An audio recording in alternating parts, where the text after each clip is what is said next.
Okay, ladies and gentlemen, I hope everybody is well. Today I'm going to revisit a case that I was just reminded of from a Facebook post a few days ago. And this case is about the unsolved murder of 25-year-old Latisha Kornegay on November the 2nd, 2002, in Goldsboro, North Carolina. Many people probably remember this case. It was a very gruesome case. The At the time, Miss Carnegie was the mother of two small children, and actually the father of those children is a close friend of mine. I'm very close to that family as well, and I received that information from a post that was made on one of his family members' pages, and that's what caused me to review the case today, with hopes that even 21 years later, someone will be forthright and brave enough and courageous enough to come forward and possibly lead to the arrest of the individual or the individuals who did this. Now, I'm going to give you some details of the reported crime from news articles, but I'm also going to give you some information from the autopsy, which details the horrific nature of Mrs. Carnegie's demise. And I don't do this to bring back any sore memories, but I also do this to, maybe call someone to come forward with information, because as I always mention in these instances, Goldsboro is too small of a town for things like this not to happen, and no one knows anything in that regard. So this happened. Once again, it was early in the morning. Reports state that Miss Carnegie was the opening cashier at a check and go check cashing place at 508 North Spence Avenue. It was during that time, from about anywhere between, as the police report, I have the police report here.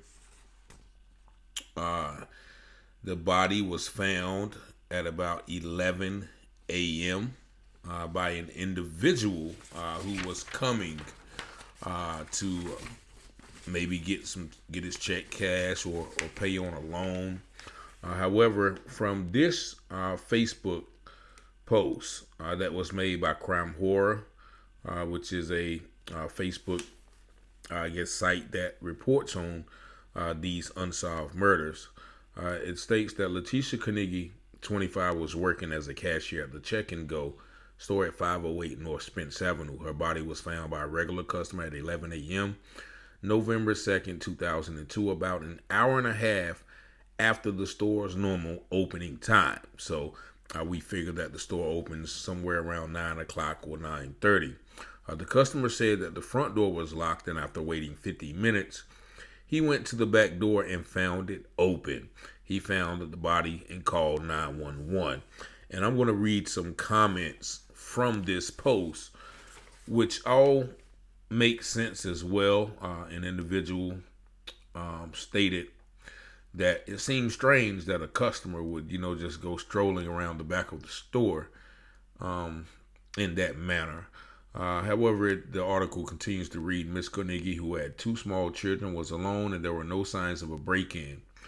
Officers think someone in a white Cadillac stopped at the store around the time she was killed.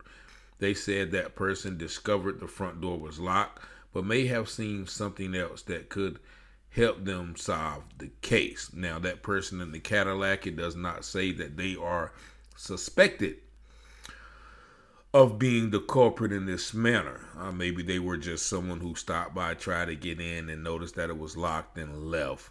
Anyone with information about this crime or any other crime in Wayne County is asked to call Crime Stoppers at 919-735-2255.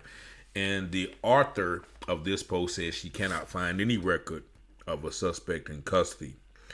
Now, this one says, comment said that she has forever been in my mind. My coworkers give me hell for not opening the doors to the clinic before they arrive. They just have to be mad. I'm not doing it. I will never forget what was done to her. I pray that they find her killer or killers. Now, another person chimes in. Someone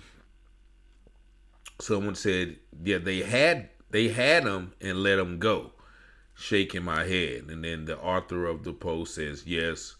Then another person says, folks know what happened. It resonates still all these years later. And one person said, I remember this still to this day. It got me scared to work at check cashing place. Sad to say, whoever did that is probably dead by now. I feel the same in my case. And that was from the comment of a mother who lost her son also to gun violence. And that case has not yet been solved as well. And one person says, nah, they're not dead yet. They're living their best life or whatever. Evidently, some people seem to have an idea of who committed this. And there's another comment up here that states that, it seems strange that for a customer, to go around the back of the store, when it's not open and, proceed to go in and find the body, which, may be a testament of, their inquisitiveness or whatever. But that does seem kind of strange that, that person would go into the store. Nevertheless, it's 21 years later, and there has still not been any resolution to this case. Miss Kornegay would have been 46 years old this year. So once again, my heart goes out to the family and those people who know her and who knew her. But I do want to examine the autopsy, because from the evidence of the autopsy, this to me almost seems like a crime of passion.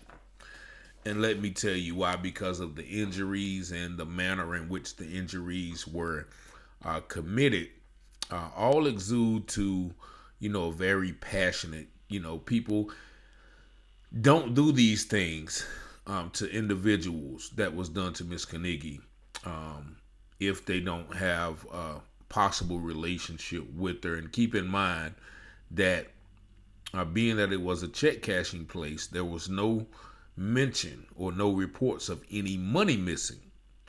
So in this regard, it definitely leads to, something personal that led to this demise. But this autopsy was performed by the chief medical examiner in Chapel Hill, Latisha Kornegay, black female, age 25. The first injury pathological diagnosis says there were multiple wounds to her face, anterior neck, and right shoulder with injury too.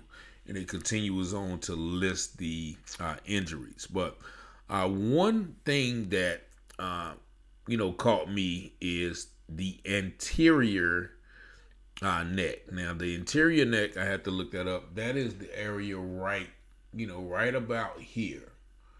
Right about here. And the autopsy goes to say that there is a open gaping wound of the interior neck that appears to be a result of multiple incised wounds. And it measures 9 inches in the horizontal direction and approximately 2 inches in the vertical direction. So that means that whoever did this to Miss Kornegay cut the neck from about here to here, and it said it was 2 inches long. So you're talking about a thing that went from here to here and was this wide. So basically, they did multiple cutting all around here, around that part of Mrs. Kornegay's neck, with which basically almost left her decapitated. And the reason I'll say that is because of the other evidence that was listed in this medical examiner's report. They said it was injury to the bilateral carotid arteries and the jugular veins. Now, if anybody knows the jugular veins, those are your main veins right here on the side of your neck. So those veins kind of go deep into the neck, but also the bilateral carotid arteries are, right up in here as well. So it further goes on to mention injury to the larynx, which is right here, as well as the thyroid, which is right here. So that gives evidence to the large cut that was performed all across Miss Kornegay's neck. And also, it says there was damage to the C3 and the C4 anterior cervical spine, which means, your spine is in the back right here, but you do have those spinal bones or disc that protrude a little bit out of the front. So they said that they had damages to the spine, but on the anterior, which means the front of it. So whoever did it cut so deep enough that they reached the back of the neck area and caused some injury to the spine. Now, also, what leads me to believe that this was a very personal act with someone that had a possible personal or intimate relationship with Miss Kornegay, because the autopsy report reads there was a complete transection of all 10 fingers at the distal interphalangeal joints. And so what that means, of course, I had to look that medical terminology up. A complete transection means that the fingers were cut off, and the interphalangeal joint is that first knuckle part right there. So what that says is all 10 of Mrs. Kornegay's fingers were cut off at that joint, which once again takes a very evil person to do as such. There's a certain amount of anger and vitriol that has, that would lead a person to do as such to, once again, a woman and a mother, who was apparently just working to take care of her children. Now, it also lists petechial hemorrhages and sclera of the left eye, and all that means is hemorrhaging of blood, which causes, redness in the eyes. But this next sentence is once again an evidence of a very, very evil person who needs to be, locked up, if not, killed himself. But also leads me to believe that there's no reason why someone should not be apprehended for this crime, because the medical examiner reports continue to read that there was a milky white viscous fluid in the vagina. And I had to look up the term viscous, and that means like a thick substance. Now, like honey, and of course I had to look up, could semen be labeled as viscous, and of course the results confirmed that semen is a viscous fluid, and it said that viscous fluid was found in the vagina, and there was no abrasions or lacerations seen in that area. And so, with that being said, one must have the common sense to believe that that fluid could be nothing other than semen. And with that being said, semen leaves a trace of DNA. Now, the report did say that a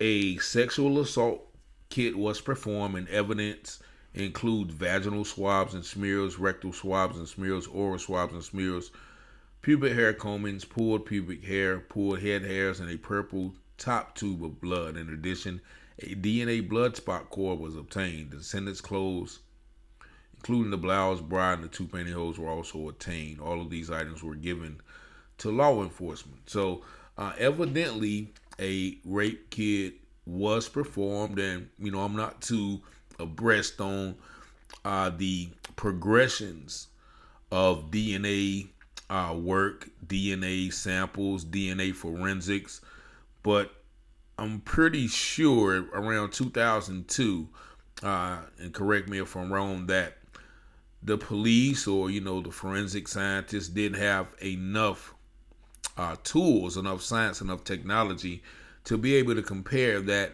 viscous fluid, which was none other than semen, to my best recollection, or to my best estimation. I'm sure that they may have the proper tools to compare that, within a DNA database. Now,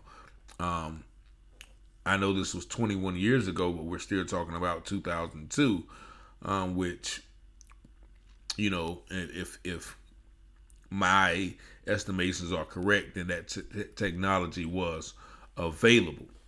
And if it was available, then that it is my consensus that they should have someone in custody. And the report goes on to mention the evidence of sharp trauma, incised wounds of the face, which means once again there's definitely a level of passion. When you're cutting someone in the face, that's anger. You want to hurt this person. You want to make this person suffer. The right side of the jaw, and once again, it was all of these were done with a serrated knife. Which means a jagged knife. Facial incised wounds on the right side of the chin. And then once again, it goes to mention those wounds of the neck. And once again, it causes bilateral injury and extends to the anterior cervical vertebrae, which means those are the vertebrae, the anterior cervical vertebrae, which means those are the front end of your spine. So that's how deep that this individual cut, and it said it's actually cut into the vertebrae approximately 1/8 of an inch. Right shoulder as well, and of course the disengagement of her fingers, which I talked about earlier. And there's evidence of plenty of the trauma as a result of these injuries. And the summary and the interpretation is the descendant was a 25-year-old black female employed at a check cashing facility in Goldsboro. She was found at approximately 11 a.m. on the morning of November the 2nd, 2002. Autopsy examination does reveal multiple incised wounds to the face, neck, and the right shoulder, minor abrasions on the left elbow and left forehead.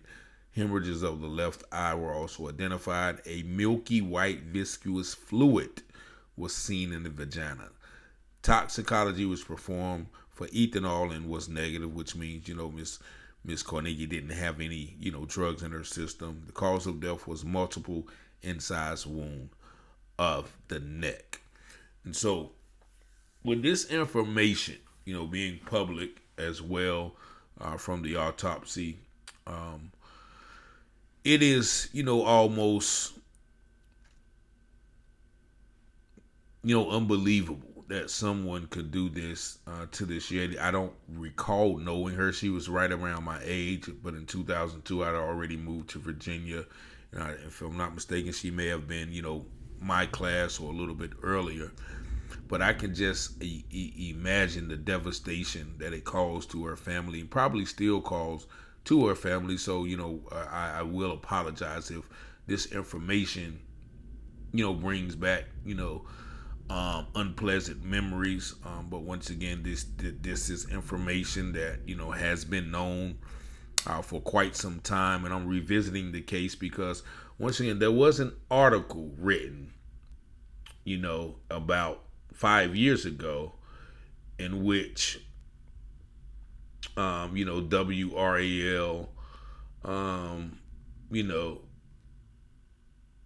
put an article out where, police, still looking for clues 15 years later, in the death of Miss Kornegay. And so, they reviews the case, and once again, the police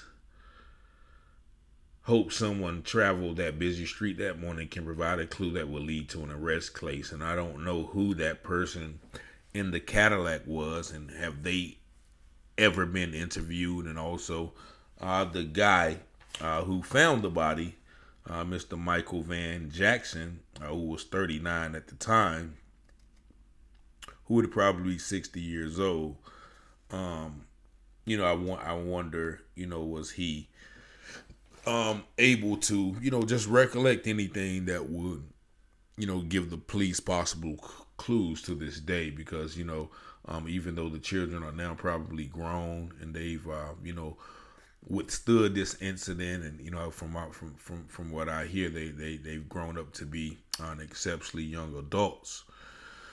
But it's still disheartening to find out, or to know that, even as the Facebook post suggests, that people have an idea of who did this, and there's still a code of silence, which is adhered to. Now, I can see if this was a street beef or this was a street shootout, I can understand, though I don't still condone that behavior of, not allowing people to be brought to task for things that they have done which hurt or took innocent lives. But this is a mother who, from all intents and purposes, was not involved in any criminal activity and had a family, was just working hard to support her young children. This should not apply to any street code. If anybody has information that, would lead to the arrest of a killer, this information should be disclosed. And if you don't want to disclose it, my number is 919-587-7782, and all callers can and will remain anonymous. But if you have any information that leads to the arrest of someone who did this to this young lady, my line is open. If you don't want to tell it, I'll let it be known. If that information could be substantiated by some sort of evidence or some sort of circumstantial evidence, nevertheless. But I don't think that this qualifies as something that should be adhered to by the code of the streets, where innocent people are taken in their lives, and lives of innocent children at the time have been forever changed, have been forever shaken, by some evil individual who would do this to a young lady who's just trying to provide a better life for her and her children. So once again, my heart and my prayers continuously go out to the family, and my heartfelt condolences are offered.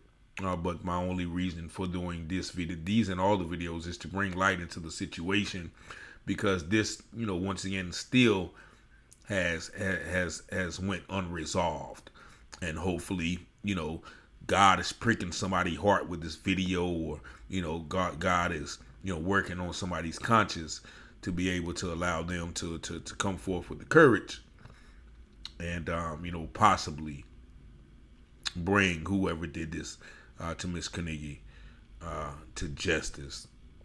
But like I said, my number is 919-587-7782. For anybody with some information on these or other situations, please feel free to call. Peace and blessings.